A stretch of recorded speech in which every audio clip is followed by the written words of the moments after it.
I never expected my relationship to unravel in a single afternoon, but yesterday changed everything. I, 29M, have been with Patricia, 27F, for 3 years. We moved in together last year, and I genuinely believe we had something real. Lately, she'd been dropping hints about marriage, sending me ring photos, talking about wedding venues. I was even planning to propose next month. But what I overheard yesterday shattered everything I thought I knew about us. I was working at Local Beans, our usual coffee spot, sitting in the back corner with my laptop. My earbuds were in, but I wasn't playing anything. I just needed to focus. That's when I heard Patricia's laughter from the table behind me. She was with her friends, Gladys and Mary, and I was about to say hi until I heard my name. Something in her tone made me pause. "So, you're really going through with it?" Gladys asked. Patricia let out a laugh, one I'd never heard before. Cold. Cool.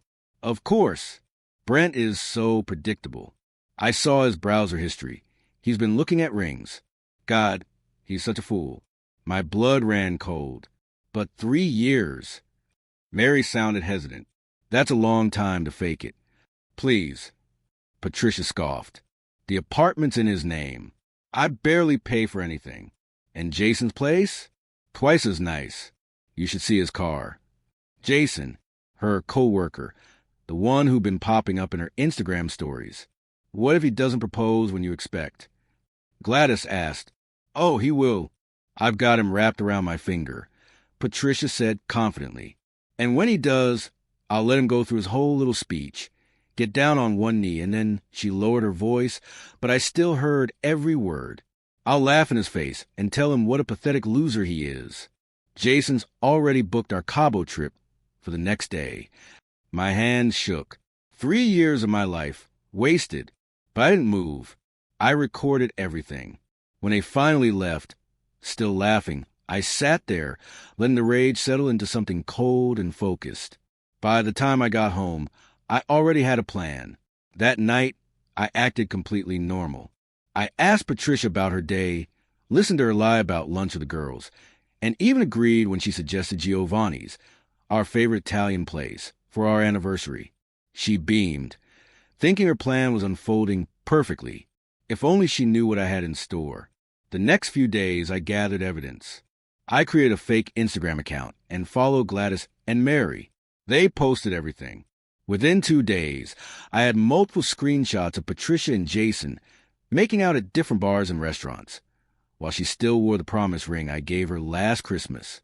Then, on a Thursday night, her usual late work night, I decided to have dinner at a small Thai place near her office. Guess who I saw, playing footsie under the table while sharing pad thai? Patricia and Jason. I didn't confront them. I just sat at the bar, recorded a few clips, and enjoyed my beer. The audacity of this woman, wiping sauce off his chin while wearing my hoodie. The next day, I ran into Gladys at the grocery store. She looked like she'd seen a ghost. I smiled. Hey, how was the cafe meetup last week? She stammered, clearly nervous. I twisted the knife. Oh, by the way, I'm thinking of proposing soon. I pulled up a random engagement ring photo from Google. Her face went through 5 different emotions in 3 seconds. As soon as she left, Patricia called me, suddenly extra sweet, asking about our dinner plans. She knew something was off, but had no idea how deep I'd already dug. Through a friend, I found out Jason was in the middle of a divorce, something Patricia had no clue about. He'd been feeding her lies about leaving his wife for months. Meanwhile, I kept up the act, acting loving, talking about our future, dropping hints about a proposal.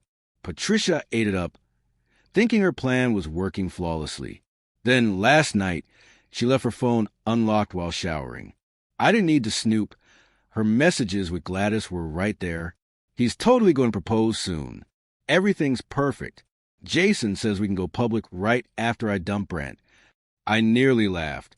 I booked a table at an upscale steakhouse for next Saturday. Patricia thinks it's for our proposal. Her friends have RSVP'd to celebrate. Even Jason is planning to coincidentally be at the bar to watch my humiliation, but they have no idea what's actually coming. My stuff is already disappearing from our apartment. Nothing obvious, just little things she wouldn't immediately notice. The ring box I'm bringing, it doesn't have a ring. Inside are printouts of all their text photos and proof of their betrayal. Saturday can't come fast enough. Patricia thinks she's about to star in a romantic fairy tale, but she's actually the lead in a tragic downfall of her own making. First off, thanks for all the support on my previous posts. You guys helped me stay focused when I needed it most. I made the reservation at Bella Rosa for 7:30 p.m. It's not some fancy five-star place, but it's the nicest Italian restaurant in our area, and Patricia had been dropping hints about it for months. I knew her friends, Gladys and Mary, would be there. They'd been texting her all day about the special night. Little did they know what was actually about to happen. I wore the blue suit Patricia always said made me look handsome. When I picked her up at 7 o'clock, she was practically glowing, checking her phone constantly, probably updating her friends and Jason. I just smiled, remembering how she had laughed about her plan to humiliate me. The restaurant was packed, perfect for what was coming next. Her friends were already seated, phones out, ready to capture the moment. I spotted Jacob at the bar, just where we had planned. By dessert, Patricia was fidgety, probably wondering when I get down on one knee. That's when I did something she never expected. I stood up, but instead of reaching into my pocket, I picked up my wine glass. "I'd like to make a toast," I said, loud enough for nearby tables to hear. Patricia's face lit up, and Gladys already had her phone out. To Patricia, I began, who had been sharing my life for 3 years. She beamed, and who has been sharing her life with Jason from accounting for the last 8 months. Her smile froze. I pulled out my phone and played the recording from the cafe. Her voice filled the restaurant. "I'll brutally dump him after he proposes. Jason and I already have plans for a weekend getaway to celebrate." The color drained from her face. Gladys and Mary sat there, mouths open. "What's funny," I continued, keeping my voice steady, "is that Jason never told you he's married, did he?" That's when Patricia lost it. She jumped up, knocking over her wine glass. "You set me up," she screamed. The restaurant went dead silent. "No, Patricia, you set yourself up. I just decided not to be your punching bag." I turned to Gladys and Mary. "Did you know she was planning to humiliate me, or were you just happy to play along?" Mary started crying. Gladys tried to defend Patricia. "You don't understand." "Oh, I understand perfectly." I cut her off. "Check your phones. I just sent you both some interesting screenshots of Patricia's conversations with Jason, specifically the ones where she brags about playing both of us." Patricia lunged for my phone, but Jacob was already there, stepping between us. "Don't," he said quietly. That's when she really lost it. "You ruined everything," she screamed, mascara running down her face. "I had it all planned. Who do you think you are?" The manager came over. Patricia was still screaming about how I had betrayed her. Oh, the irony. Jacob helped me handle the bill while she was escorted out, still yelling. Gladys followed her, but Mary stayed behind. "I didn't know," Mary said, looking sick. "She told us you were controlling, that she needed a way out." She showed me her phone. Patricia had been spinning lies for months, painting herself as a victim. When I walked out, Patricia was sitting on the curb, sobbing into her phone, probably calling Jason. Good luck with that. His wife found out last week. Gladys was trying to comfort her, but backed off when she saw me. "How could you do this to me?" Patricia whimpered. The rage was gone. Now, she just looked pathetic. "I loved you." "No," I said. "You love what I could give you. There's a difference." I got in my car and drove away. She kept calling and texting all night, switching between threats and begging. I blocked her number. This morning, my phone exploded with messages. Apparently, Patricia showed up at Jason's house at midnight, causing a scene. His wife called the cops.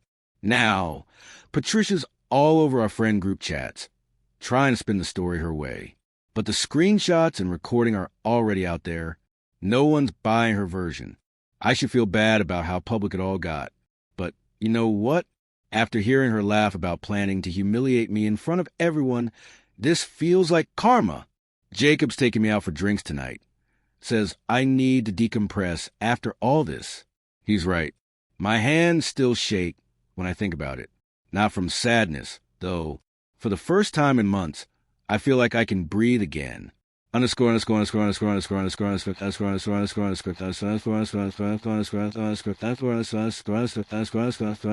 underscore, underscore, underscore, underscore, underscore, underscore. Holy shut. You guys won't believe how things have unfolded. Since so many of you have been asking for an update, here it is. Remember how Patricia was crying and begging outside my apartment? That was just the beginning. The next morning, I woke up to 47 missed calls and a flood of text messages. Classic, but here's where it gets interesting. Remember Jason? Turns out his wife works at the same company, in a different department. Someone, definitely not me, sent their entire text history to her work. The fallout was nuclear. Jason got fired because he was Patricia's supervisor, and workplace relationships with subordinates were strictly against company policy. Patricia got axed too, but not before having a full-blown meltdown in the office.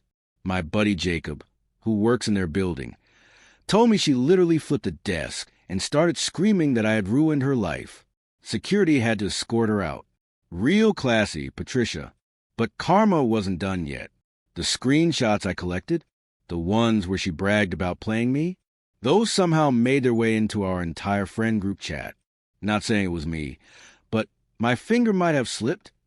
Her friends turned on her hard. Mary actually came to my place to apologize, saying she had no idea how deep Patricia's manipulation ran. Apparently, Patricia had been spreading lies about me for months, telling everyone I was controlling and borderline abusive. The receipts proved otherwise. She tried damage control, but failed spectacularly. She even showed up at our favorite bar, trying to tell her side of the story. Gladys, her best friend for years, just stood up and said, "You're pathetic, and we all see it now." Patricia threw her drink at her, got banned from the bar, and ended up crying in the parking lot while everyone watched. Not her finest moment. The real kicker? She had already given notice at her apartment, expecting to move in with me. Now, she's crashing on her cousin's couch with no job and no way to afford a new place. Last week, she showed up at my job site, causing a scene, screaming about how I owed her for 3 years of her life. My crew just stood there filming, while